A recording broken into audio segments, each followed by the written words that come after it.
8वी ते 10वी शिक्षक नसल्याने जिल्हा परिषदेच्या शाळेतील विद्यार्थ्यांचं शैक्षणिक नुकसान.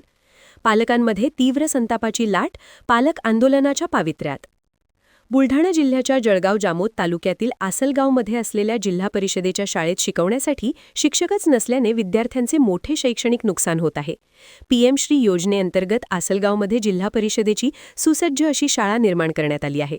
मात्र या शाळेत वर्ग 8 ते 10वी पर्यंत शिकवण्यासाठी शिक्षकच नाहीयेत. त्यामुळे पालकांमध्ये संतापाची लाट पाहायला मिळत आहे. एकीकडे शासन शिक्षणावर कोट्यावधी रुपयांचा निधी खर्च करत असताना या शाळेत शिकवण्यासाठी शिक्षकच उपलब्ध होत नसल्याने रोष व्यक्त केला जातोय.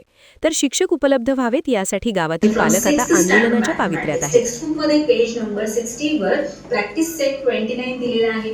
या प्रॅक्टिस सेट मधील क्वेश्चन्सचे आन्सर्स अतिशय सोप्या पद्धतीने कसे सॉल्व्ह करायचे ते आजच्या व्हिडिओमध्ये आपण पाहणार आहोत. सो टेक्स्टबुकमध्ये इंट्रोड्यूस केलेली आहे द युनिटरी मेथड. आता द युनिटरी मेथड म्हणजे काय आपण या एक्झाम्पल